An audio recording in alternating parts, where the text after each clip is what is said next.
ছায়া ক্যাবিনেট গঠন করতে পারবে। এই ছায়া ক্যাবিনেটের বেশ কিছু কাজ আমরা তুলে ধরেছি আমাদের জায়গা থেকে। সেখানে আমাদের সংসদে বিভিন্ন মন্ত্রণালয় ভিত্তিক কিন্তু অনেক স্থায়ী কমিটি থাকে এবং মন্ত্রণালয়ের বাইরেও কিছু স্থায়ী কমিটি আমাদের থেকে থাকে। তো সেই জায়গায় বেশ কিছু স্থায়ী কমিটির, যেমন আমরা যদি বলি পিএসসি, পাবলিক অ্যাকাউন্টস কমিটি, পরিকল্পনা রিলেটেড যেটা আমাদের মন্ত্রণালয় রিলেটেড, জনপ্রশাসন মন্ত্রণালয় রিলেটেড এবং স্বরাষ্ট্র মন্ত্রণালয় রিলেটেড, স্পেশালি এই 4টা মন্ত্রণালয় বা সংসদীয় যে আমাদের স্থায়ী কমিটিগুলো থাকে, এই ক্ষেত্রে ওই স্থায়ী কমিটিগুলোর প্রধান বিরোধী দল থেকে হতে হবে এবং অন্যান্য জায়গায়ও যেন এই প্রায়োরিটিটুকু দেয়া হয়।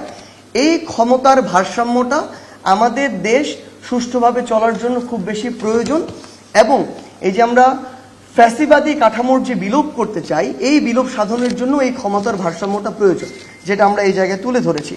এবং আরেকটি বিষয় যেটি হচ্ছে প্রধানমন্ত্রীর বিরুদ্ধে অনাস্থা ভোট দেয়া যাবে, এই বিষয়টি আমরা আজকে এই জায়গায় তুলে ধরেছি।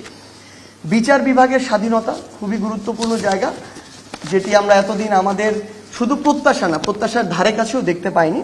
সেখানে বিচার বিভাগের নিজস্ব প্রশাসনিক সচিবালয় গঠন, সুপ্রিম জুডিশিয়াল কাউন্সিল গঠন, প্রধান বিচারপতির জ্যেষ্ঠতার ভিত্তিতে নিয়োগ, বিচারপতি নিয়োগে জুডিশিয়াল কমিশন ও মেধাভিত্তিক পরীক্ষা, আপিল বিভাগে বিচারপতি পদোন্নতিতে নিরপেক্ষ মূল্যায়ন পদ্ধতি এবং শহরগুলোতে, বিভাগীয় শহরগুলোতে স্পেশালি হাইকোর্টের স্থায়ী আসন স্থাপন, এই বিষয়গুলো আমরা এখানে তুলে ধরেছি। দুদকের বিষয়ে আজকে আমরা একটু লম্বা সময় নিয়ে আলোচনা করেছি, কারণ দুদক নামক যে প্রতিষ্ঠানটা, এই প্রতিষ্ঠানটা আসলে রাজনৈতিক যে ক্ষমতাসীন দলগুলো, আমরা এর আগে আওয়ামী লীগকে দেখেছি, রাজনৈতিক দলের প্রতিষ্ঠান বানিয়েছে, ক্ষমতায় যাওয়ার হাতিয়ার বানিয়েছে। তো সেই জায়গায় দুদককে যেন সাংবিধানিক প্রতিষ্ঠান হিসেবে স্বীকৃতি দেওয়া হয়, এই বিষয়টি আমরা তুলে ধরেছি।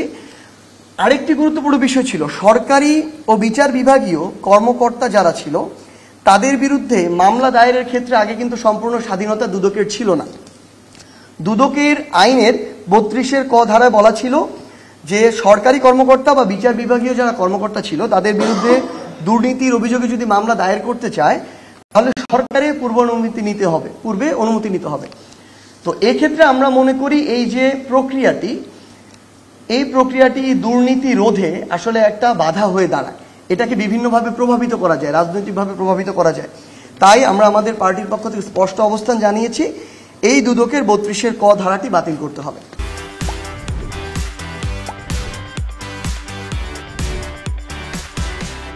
স্থানীয় যে আমাদের নির্বাচন ব্যবস্থা, এই ব্যবস্থা এবং হচ্ছে স্থানীয় যে সরকার ব্যবস্থা, এই জায়গায় কথা বলেছি।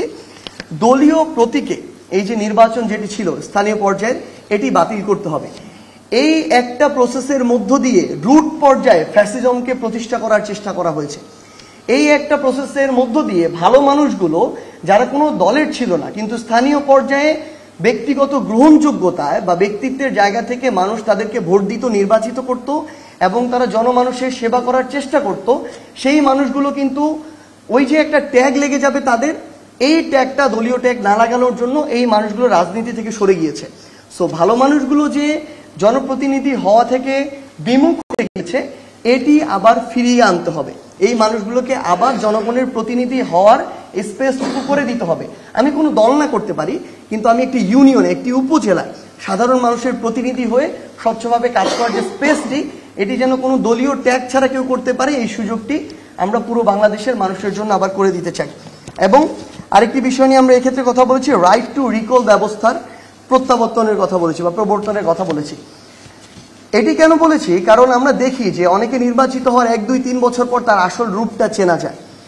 এই ক্ষেত্রে যদি কোনো একটি নির্দিষ্ট জায়গার ক্ষেত্রে 60% বা তার বেশি মানুষ 2 বছর, 3 বছর বা 1 বছর পরেই মনে করে যে যেই জনপ্রতিনিধি এখানে আছেন উনি আসলে জনপ্রতিনিধি হিসেবে যে কাজটুকু করা দরকার সেটি আর করছেন না, উনি ওনার দায়বদ্ধতা, জবাবদিহিতা কোনো জায়গায় ওনার কাজটুকু উনি করতে পারছেন না, তখন চাইলে 60% বা তার বেশি জনগণ যদি চায় ওই নির্দিষ্ট জায়গায়, তাহলে তারা নতুন করে আবার তাদের এই অধিকারটুকু থাকতে হবে যে তারা রিকল করবে যে আমাদের এখানে নতুন করে আবার নির্বাচন দেওয়া হোক। এইটুকু আমরা এরকম একটি নতুন করে এখানে আইডিয়া দেওয়ার চেষ্টা করেছি। এবং সবশেষে আমরা জনপ্রশাসন বিষয়কে আমরা আলাদা একটি আমাদের জায়গা থেকে সংস্কার প্রস্তাব করেছি। সেখানকার মূল বিষয়গুলো যে জাস্ট আপনাদেরকে বলি। জি, নাগরিক সেবা নিশ্চিতকরণ আইন প্রণয়ন করার কথা বলেছি। বিদ্যমান সিটিজেন চার্টার সমূহের শক্তিশালী আইনি ভিত্তি তৈরি করার কথা বলেছি। নাগরিক সেবা প্রদান ও অভিযোগ প্রতিকার নিশ্চিত করতে প্রশাসনিক ন্যায়পাল হিসেবে স্বাধীন সংবিধিবদ্ধ প্রতিষ্ঠান নাগরিক সেবা ও অভিযোগ প্রতিকার কমিশন গঠনের প্রস্তাব দিয়েছি এবং যারা তাদের কাজটা উপযুক্তভাবে বা নির্দেশনা মোতাবেক করতে পারবে না, তাদের যদি না পারে সেক্ষেত্রে যেন তাদের নির্দিষ্ট প্রোফাইলে ডিমেরিট পয়েন্ট যুক্ত হয়, এরকম একটি প্রসেসের কথা আমরা বলেছি। মন্ত্রিপরিষদ বিভাগে নতুন প্রশাসনিক উন্নয়ন এবং সংস্কার বিভাগ সৃজন করার প্রস্তাব দিয়েছি এবং এসব বিষয়ে টাস্কফোর্স গঠন করে সামগ্রিক বিষয়গুলো পরিচালনা করার কথা বলেছি এবং সামগ্রিক বিষয়গুলো দ্রুত রেসপন্সের জন্য এবং সমন্বয় করার জন্য আমরা ওয়ান স্টপ সার্ভিসের কথা বলেছি। এবং সবশেষে এই যে আমাদের সেবার যে প্রক্রিয়াগুলো, এই প্রক্রিয়াগুলোর একটা সময়সীমা নির্ধারণ করতে হবে। এই সময়সীমার মধ্যে কতটুকু কাজ করতে হবে, না করলে তার বিপরীতে তাকে কিভাবে জবাবদিহি করতে হবে, তার কি শাস্তি হবে, তার পারফরমেন্সের কি মূল্যায়ন হবে, এই সামগ্রিক বিষয়গুলোর একটি রূপরেখা আমরা আমাদের জায়গা থেকে দেওয়ার চেষ্টা করেছি।